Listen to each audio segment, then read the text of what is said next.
Hi folks, I'm Sheila and welcome to Counsellor Convos. Let's get stuck in.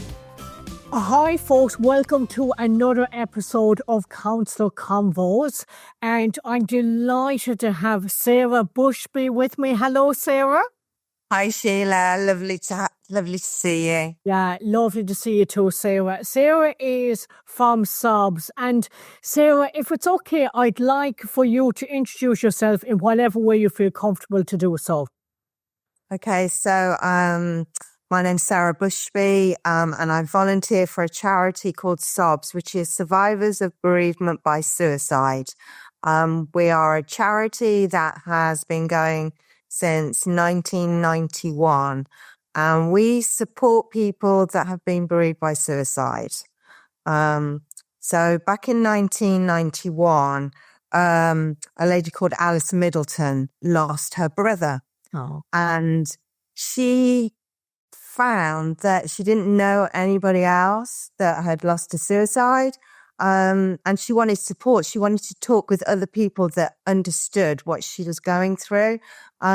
So obviously no internet in those days. So she put an ad in the local paper asking for if anybody wanted to meet, to get together, to chat about how they feel. And the first SOBS meeting was in her front room in 1991. And that is how it started. And now, right up to date, 2024, we have got 90 face-to-face support groups across the UK. 90 face-to-face support groups across the UK. And it all started in her living room. In a front room, yeah. In a front You know what? It just goes to show actually, Sarah, how, when somebody has an idea and they just kind of put it out there and they kind of think, is anybody else feeling the same way? Because we know isolation is a big part of this. And she then put an advert in the paper and look at where it is now. Yeah. I mean, back in those days, the stigma was really, really bad. With suicide, nobody talked about it at all. She just needed somebody to speak to, who understood, who didn't judge her, who didn't look down on her, because it's so isolating. It's very isolating when you've lost someone to suicide. It's a totally different bereavement from any other bereavement.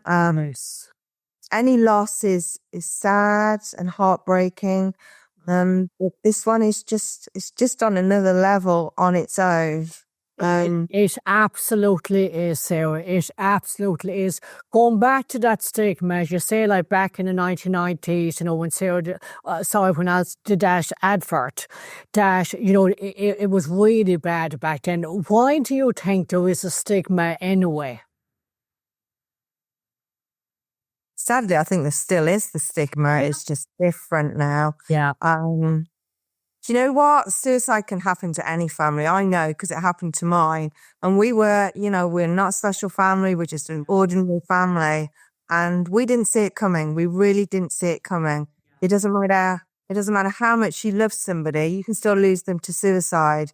And so I think people just think that there's always a reason why someone takes their life, and that's not necessarily so. And there isn't always somebody to blame if someone takes their life. So I lost my brother in 1990, so the year before SOBS was formed. Yeah. And people used to say, well, you must have known. Well, we didn't know. In hindsight is a wonderful thing, but we didn't see any signs. When we look now, maybe there were signs, but we didn't see them as signs at the time. And you know what? If we had have seen those signs, we would have moved heaven and earth to have saved Daniel, but we didn't see the signs. The stigma is bad. People just they think there must be a reason. And Yeah, Sarah, let's pause for a minute. First of all, thank you very much for sharing that. Because as I said to Sarah before we started recording, I did say feel free to share as much or as little as you want, because it's really important that people have that autonomy. So thank you, first of all, for sharing that, because it's really, it can be helpful when people do allow themselves to be vulnerable and do share their own personal stories here. Wow, like when you were saying about other people saying, surely you should have known, you hear the judgments. You mentioned already that it's so important that people don't judge. And I think it's part of the judgments that shut people down. And look, we've had so many cases when people die by suicide, and when people speak about them and they say they were the life and soul of the party, nobody knew.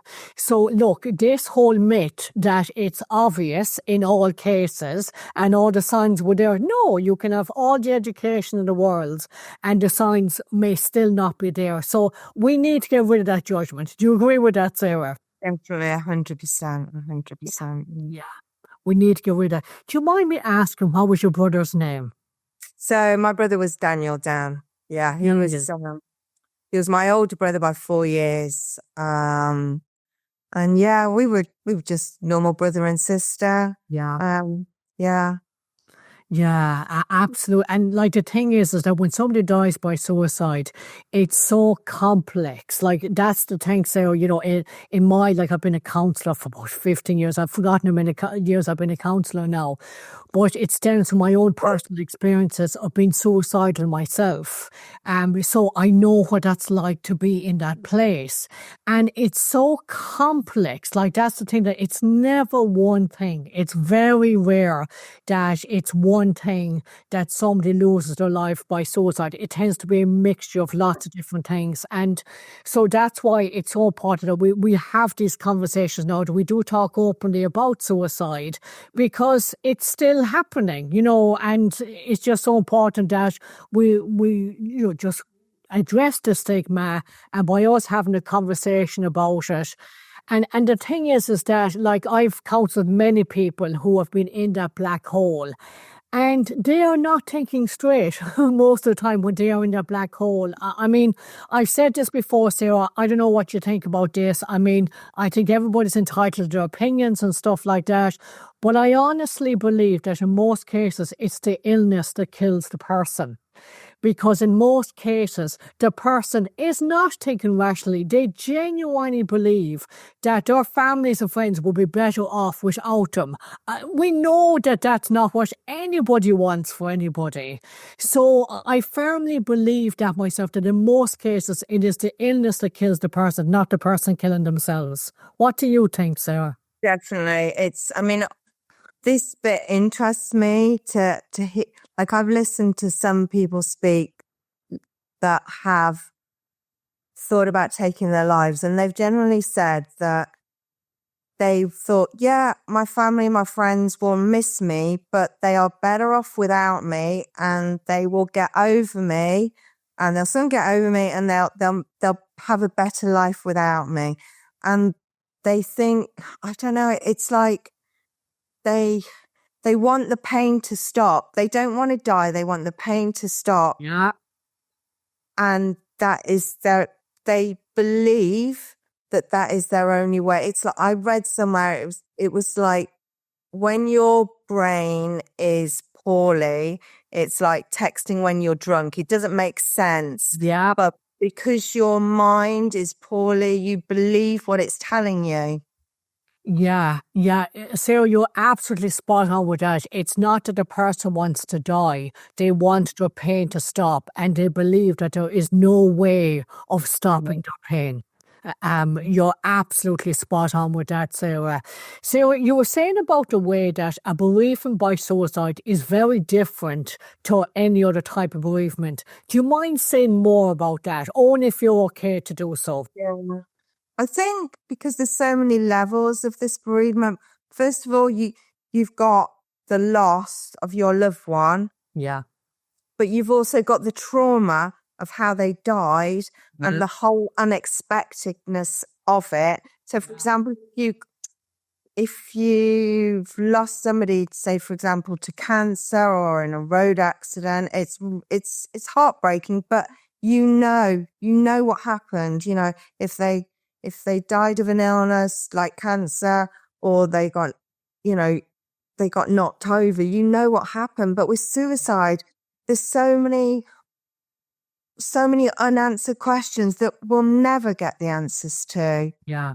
You know, for so many, why did they do it? Why didn't they speak to us? Why didn't we speak to them? I wish I'd said this. I wish I'd said that. There's multiple. It's just endless in many ways, isn't it? All the different questions that you're thinking about. Yeah, I totally hear that, Sarah, that as you say yourself, that it's about there's so many unanswered questions. And what I started doing in my practice, sometimes we might do a timeline. So we might do a timeline of the person that's coming to therapy, and then we explore different events that have happened throughout their life, both positives, negatives. But what I've started to do is that somebody who's lost somebody to suicide, they have so many unanswered questions, that I invite them, only if they're comfortable to do so, is to do their timeline, so the person that they've lost, and to actually mark out different events in that person's life that might have been a contributing factor to them resulting in dying by suicide. And I found that life-changing for people. Like, it's interesting, when I look back to my training was fabulous. You know, go back, 15 years ago, how many years ago that was. But I remember even at that time, you really played down you talking about suicide, you know, like with the person, that it might make them worse and stuff like that. And I have definitely found that the opposite is the case, actually. I have definitely found that even like somebody who's lost a family member to suicide, sometimes they can become suicidal themselves. And actually, that's what's on their mind. That's the thinking that's going on. So you want to get that out of their head, basically. And I found that in my practice, working through with somebody to find out about a family member, a friend, and doing their timeline, and almost being detectives together, almost just being curious, taking away any judgments, looking at the different scenarios, what was going on, coming up with different theories. It lends itself to answer these questions. And what I find is, at the end of it all, is I find somebody who has made peace with that and realised it's getting those answers, actually. Yeah. Yeah, just find that really powerful. And that's not something I was taught in my counselling training. And sometimes you just have to go with your gut with stuff. So it is that unanswered question. And I could imagine, like, within SOBS, within those support groups, that, like, I wonder, do people get to voice those unanswered questions? Even if they don't get to answer them or come up with theories, but do they get to voice that and to speak their thoughts? Yes, definitely. I mean, our meetings are confidential, so what's said in the room stays in the room. But what is really interesting is that most people, when they first come to our group, they think, so for example, me, when Dan died, I thought for many years I was the only one that felt guilty. I was the only one that felt I'd let him down and I wasn't a good sister because I didn't see the signs. But then when I met people that also lost to suicide, we all have these same feelings. So straight away, like, you have this big weight lifted off you when you come to the group, because you're sitting in a room full of strangers to start with. But when you hear their stories, you hear a little bit of your own story in their story. Yes. And you think, even because we don't force anyone to speak. We have some people that come to our group that are quite quiet. They don't share their stories. They don't share their feelings, which is fine. There's nothing wrong with that. We have other people that, like to talk a lot, which also is fine. But even if you don't speak at our meeting, you listen and you hear the different stories. For example, we might get, we have a lot of mums, because there's a lot of boys that take their lives. We have a lot of mums in our groups. and who've lost their boys, and them just listening to the other stories, it helps them just, Yeah, it sounds so powerful as part of the healing. As you say, guilt is a massive stage that people go through. or it eats you up if you let it, it will eat you up. Absolutely. And it's so important, to be aware that that is a natural feeling, unfortunately, when people lose somebody to suicide. So anybody listening to this podcast or watching us on our the YouTube channel, that please know that, unfortunately, it's a natural part of the guilt, the what if, the kind of bargaining. It's those 7 stages of loss. And, what if I did this? What if I did that? And, oftentimes I might ask somebody, the person who was gone, what do you think they would want for you? Do you think they would want you to be feeling guilty? And most of us are thinking, no, definitely not. If anything, they would want me to be happy. They want me to live their life, for you to live your life and not feel this way. So, obviously in my practice, we challenge guilt at a much deeper level. Do you know what I mean? And look at it from lots of different perspectives so we can literally get rid of that guilt. But the fact of you sharing that, Sarah, I can imagine people listening to this that maybe have never listened to anything about suicide or felt that they were, they didn't want to talk about it. But by hearing that and by knowing that they're not on their own with it, sounds like it's really important for them to hear that. Definitely. And do you know what? We're not trained counsellors. Okay. We're just in this wonky, crazy club that none of us wanted to be in this club now. But we are here together, and do you know what is a cliche, but we are stronger together because just being with just one other person that gets it, because it's so complicated and you can't explain it sometimes. Yeah. The feelings that you get from suicide loss, when you just sat by somebody that do you know what? I haven't got to explain to Barbara how I feel because she gets it. She's got the T-shirt and she gets it. We don't have to explain. Yeah. But that's what's so good about our groups. We're not counsellors. We're just people that have all lost to suicide. And we're actually, in many ways, a lot of our members don't even go down the counselling road because our groups, counselling's not for everyone. Yeah, totally agree with you, yeah. Just because suicide loss can be so isolating. Like, people have a lot of people that come to them after they've lost, and people show up and make the shepherd's pies, and there's a lot of outreach from family members and friends, but then it stops.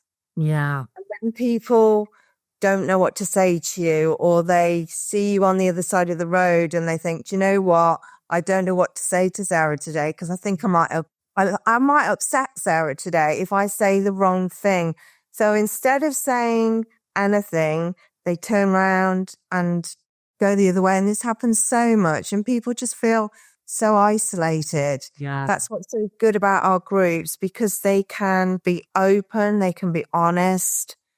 For example, we do have some people that come with other family members, which works for some people, but for others it doesn't, because you can't be entirely honest all of the time. Yeah. If even we are worried about upsetting other so for example, I love my mum to bits, but I don't think I'd want her at the group because I would want to say things about how I felt about the loss of Dan. Yeah. It might upset my mum, and I wouldn't mean it in an upsetting way. But the whole point about the groups is to be 100% open. There's no judgment. We can say anything because there's nothing worse than that's already happened. Yeah. So do you know what? It can't get any worse. But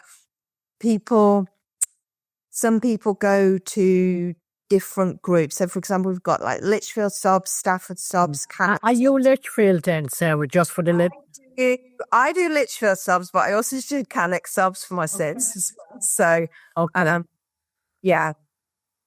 But sadly, we need We need a SOBS in every town, I think. We really do. It's a bit like, we're kind of like the Andy's Man Club. Yes, yeah. I have. Do you get what I mean? Absolutely, yeah. I had the privilege of chatting to Scott Elliott from Andy Man's Club, and he's great, isn't he? He's amazing. He's on one of the other podcasts. So, Sarah, you touched upon lots of really important stuff. You don't know what to say. Okay. So, obviously, you wouldn't want to be in this position. You know, I was thinking that'd be a good name for a club. The club that doesn't want to be here. Yeah. Do you know what I mean? It's actually a good name for a club. But, you brought up a really important point there about that people don't know what to say. So, like I said, you'd rather not have gone through it. However, having gone through it, in hindsight now, what would you still find helpful if people don't know what to say to you, and let's say they're not in the SOBS group, because that sounds lovely, they can just say whatever. But out in the street and stuff like that, when it did happen, what would have been helpful for you, Sarah? Because it sounds like for people saying nothing, it sounds like that's not helpful because people feel isolated anyway, and you've got the stigma and everything. So looking back in that now, I'm just thinking if there's any listeners thinking, oh, my friend or somebody I know, had a family member die by suicide, I don't know what to say. What would you recommend? I think just listening to the people, or just letting them talk about who they've lost, their loved one that they've lost, because people think that because they've died by suicide, that defines them. But Dan, he took his life, but he wasn't that.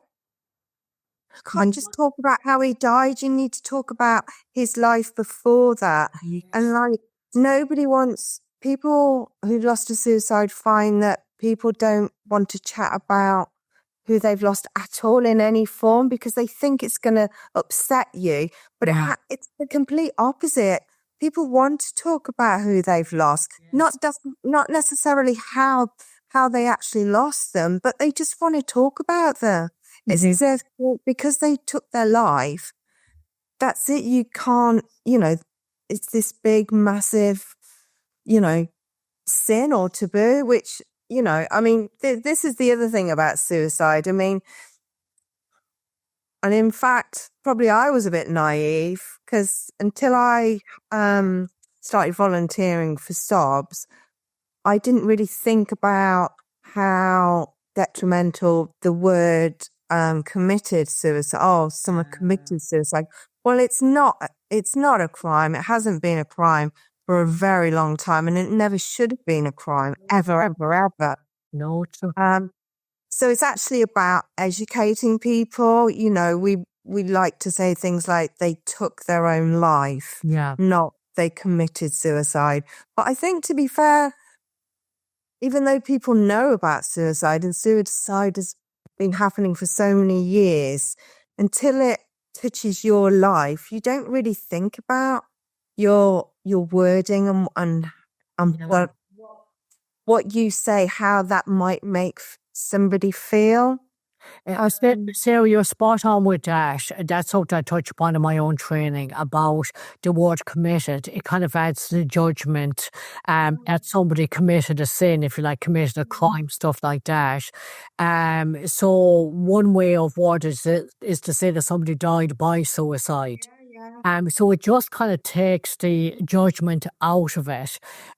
So you're absolutely spot on what you're saying about that. What tends to happen, what makes it so different when somebody dies by suicide, is people even more so feel awkward to talk about it because they're too much thinking about how they died. And how they died does not define the person. So going back to just adding to what you were saying there, Sarah, because I talk about this in my own training. So actually what you're saying is, for anybody listening that they have a friend or somebody know that lost someone to suicide, is to acknowledge it, say, oh, sorry to hear about the loss of so-and-so. What an amazing guy, what an amazing girl. You know, do you want to talk about it? Do you want to go for a coffee? Do you not? Kind of asking and checking out, because if we're ignoring them, they're assuming that they don't want us to say anything, first of all. We're assuming that we're going to upset them. And to be honest with you, Sarah, I think there's far too much worry about upsetting people in general, because we're upset anyway, because it is upsetting. Yeah, the worst has already happened, like we say. You can't. Yeah. It's better to say something than nothing at all. And to be honest, we kind of laugh about this in groups sometimes. Sometimes we save people, like even though we're going through the worst time of our lives, when you've lost to suicide, you kind of help people out. You paint this mask, you have this mask on, and, you know, people say, "Are you okay?" "Yeah, I'm fine." And then they just carry on, and you're actually protecting them by saying you're okay, when really you just want to talk. Yeah, I've this thing, Sarah, where I say, because you've got to think, if you say that you're not okay, the problem is people tend to want to fix you, and people don't want to be fixed. They just want it to not be okay. And I kind of say about saying that I'm not okay, but I'm okay with not being okay.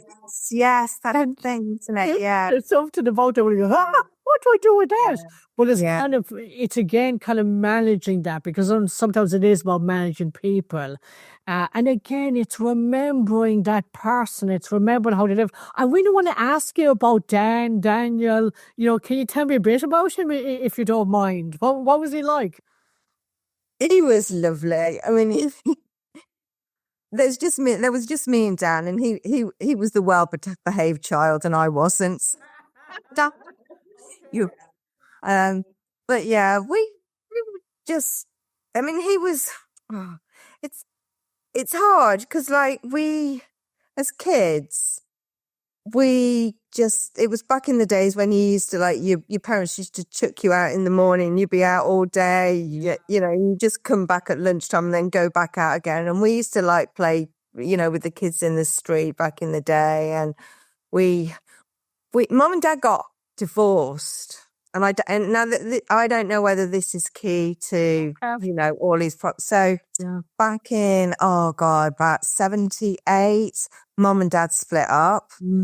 So we used to live in Buckinghamshire. Mum and Dad split up. Dan went to a school at the time that was a boarding school, but he went during the day. But rightly or wrongly, Mum and Dad thought that it might be good if he stayed at the school. He was already there, and he was a boarder. My dad, even though Mum and Dad split up, my dad lived, so complicated, but Dad lived in the town where Dan stayed as a boarder. And then me and Mum moved to the Midlands. And so Dan used to just come back, during the holidays. When he said he enjoyed school, but when it came to his A-levels, he didn't do too well. I think he felt a lot of pressure. He retook them again and still didn't get the good results. Do you guys say, would you think actually that there is too much pressure on the academics? Oh my God, yeah, Jesus. I mean, there is too much pressure on exam results. Do not define you. Thank you. I was just thinking that. I was going to say that. Yes. Do you know what annoys me? When kids go to school, so they go to junior school, and there's all about the stats. Oh, what did Billy get in his stats? Do you know what I mean? And then when they get to high school, it's about what groups they're in. Are they high? Then they do like the GCSEs, and everybody who has a child of 16, what did they get? What results did they get? The same with A-levels. Then they're expected all to go to university. And then after that, if you've got, for example, a 20-year-old child, no one says, what are they doing? And, are they at university? What grades do they get? Nobody asks after that. But there's this whole pressure about being a good student.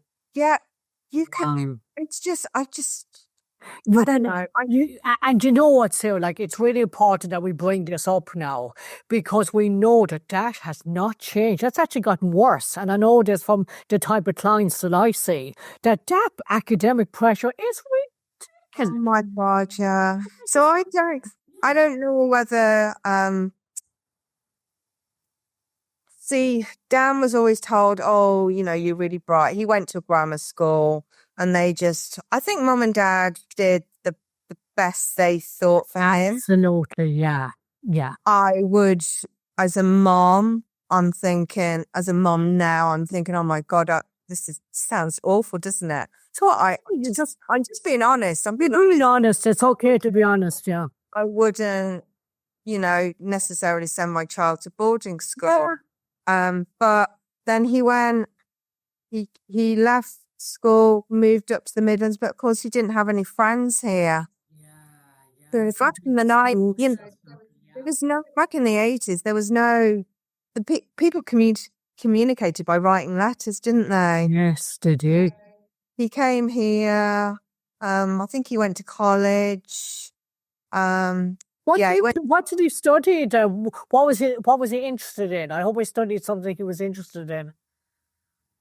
I think back in those days, it was just like like your geography, history. He wasn't, if I'm honest, I don't think he knew what he wanted to do. And I think that is the thing. None of us, I don't even know what I want to do now. And I don't even know how old I am now. I think I'm 55. Do you get what I mean? Sarah, I'm loving your honesty. So I know often your honesty because when we look at different factors here, we've got people mean well, grammar school can be great for some people. It's not for everybody. You know, school is not for everybody. Do you know what I mean? And then we've got kind of when you move areas, and then it was very different back then. As you said, it was writing letters to try and meet people. So it's a very different society. And sometimes, like, I often find this, you know, when I'm chatting with somebody that's suicidal, when we really explore lots of different factors, we explore that maybe it's not something internally that's wrong with you. Maybe it's the external options that have been offered to you that don't kind of suit you or fit in with you. You know, that oftentimes it is a case when people get to feeling suicidal. It's almost like that the world that they're in, so that world, the experiences, the environment, sometimes don't suit that person. Sometimes they need to explore different environments, and to be around non-judgmental people who don't give a hoot what marks you got in your exams, and they accept you as a person. So there is so much learning from this, Sarah. Do you know what I mean? There is so much learning from this. Like, I know that, I mean, obviously I did my Garrett show last October, and I did it on suicide prevention. I know that there was members of SOBS that came to that show. And one of the things I did was I had a memory box, and I encouraged people, because exactly what you were saying, Sarah, that how they died does not define the person.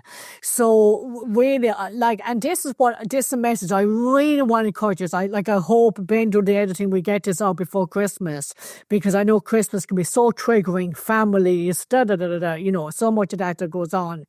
But that what I really encourage for people listening to this that have lost loved ones to suicide is to change the story about that person. It is change the narrative here. Is I really encourage you to remember that person, not by how they died, but by how they lived. And that means so much to me, Sarah, because I hate the way that people get stigmatized because they were ill. They died by suicide. I think it's so unfair that people, that they only remember by how they died. I don't think that's fair.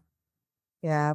It's like if people that, again, maybe lost to cancer, people remember them, don't they? And they think, oh, you know, I remember when he did this. And it's just so different with us. And I'll tell you something we did, kind of running along with this. When our Lichfield SOBS, we started May 22. Yeah. And straight away, I thought, do you know what? We need a memorial at Lichfield Cathedral. I'm not religious at all, which is fine. What? why do so many different people have memorial services, but not for those that have lost to suicide? So anyway, we got in touch with Lichfield Cathedral and we thought, oh, let's see how this goes. Okay. And there was our group and the Julie from Swaddling Coat group. And we went and we had a meeting and we thought, do you know what? They can only say no. Yeah. That's the words that they can say no, because we want to remember these people and they should be remembered. And Yes. if other people can be remembered in a beautiful cathedral, why can't people that have died by suicide be remembered?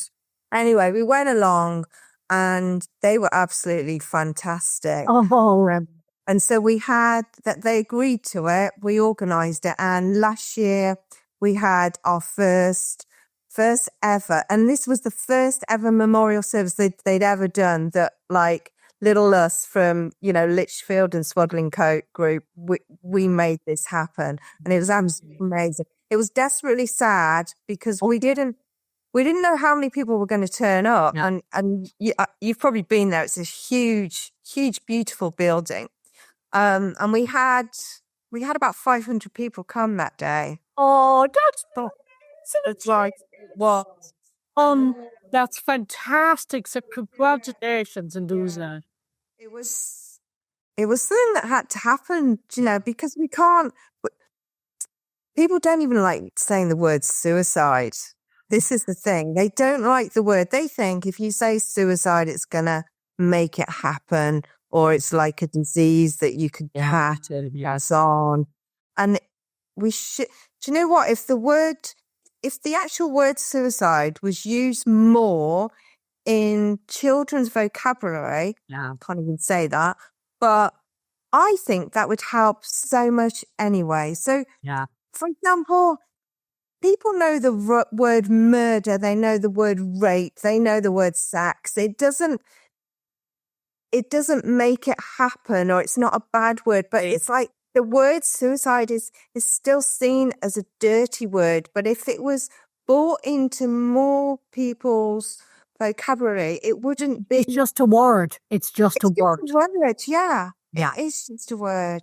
It is a word, and it is a subject that should be spoken about more. Absolutely. It's kind of our attitudes around it, Sarah. It's us. It's people that are kind of, tiptoeing around. It's how we are about it. If we just normalize it, that this is a form of this is a form of illness, as you say, cancer, the absolute, and I'd like to say we're doing that. Cancer of the mind, isn't it? That's how I see it. It is like a cancer of the mind, and it should be spoken about. Yeah, absolutely. And I love that, Sarah. I love the fact of doing that memorial. You're absolutely saying with that. And I remember going back to the show, the box was filled with remembered people. And what I did was I pulled out each piece of paper. I read out their name. I read a bit about them. And we all gave them a big round of applause. And I love that. Do you know what I mean? That it's okay to remember how that person lived. It's okay for you not to judge how they died. Do you know what I mean? Like, it's okay for you to go through all those different stages, but it's important that you work through those different stages so you can carry on your life. That's what the person would have wanted anyway. It's just, and being able to talk about this, it's so important. I think the reason I feel so passionate about what I do for SOBS is that it's over 30 years since Dan died, and it's not obviously as raw anymore for me. It doesn't mean it's not sad anymore. I can still cry. I can still cry when I think about Dan. It's just I've learned to deal with that wound better. So it's like a massive gash on your arm, for example, that you need a plaster on, and sometimes that plaster comes off and it bleeds, and sometimes you have to put it back on. But I don't want anyone to go through this bereavement on their own. I'm not saying I went through it on my own. I didn't. But back in those days, there wasn't any kind of support. People didn't really talk about it. I kind of knew about SOBS in and out over the years. And I always thought, do you know what? I'd like to do something like that. I would like to help people knowing that I'm further on that journey. It's like we're all on the same bus, but I've just been on that bus bloody 32 years, and they're just hopping on, and we're getting people along the trip, and we're helping them, we're supporting them, we're giving them the support when they want it. Some people don't want it all the time. So, for example, we get people that come to the group every month without fail. They come every month. Is it monthly? Is that how often you meet? Yeah. So we have, our group is the second Monday of the month. Okay. And then Julie does the Swaddling Coat group, which is the second Wednesday of the month. Okay. And the Hamlet group is the last Wednesday of the month. So there's always the option for people to get support, reach out to all three groups if they want. And we do have people that do that. None of the groups clash with each other. So if, for example, we all have a busy work life or family life, things carry on. So if you miss one meeting, so for example, if you miss my meeting that was last week, you can catch the Canet one next week. So that's how we run. Yeah, once a month. But there's also other forms of support that we offer.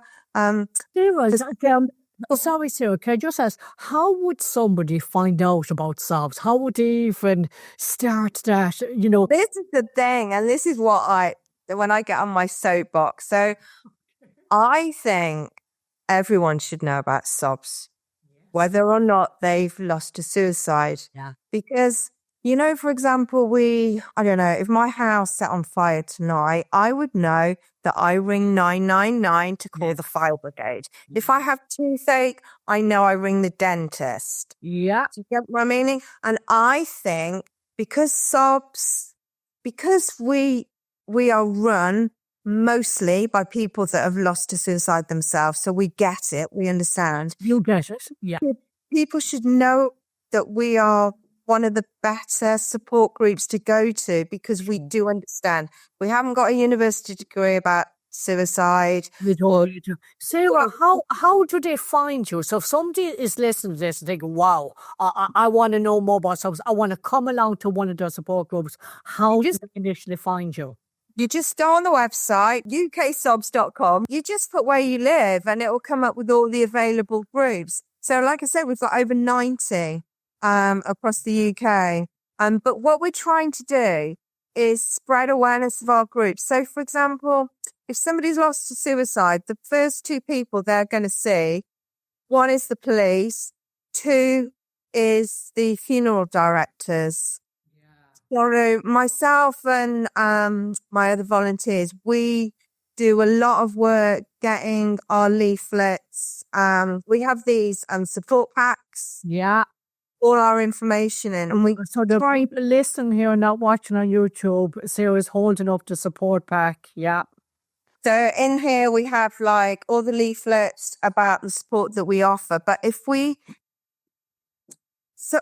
people know about us, they don't have to come to us straight away. So for example, if a funeral director has a family that's lost to suicide, they can very gently say, look, when you're ready, might be an idea that you reach out to these people. Yes. For example, we've got the Lichfield SOBS.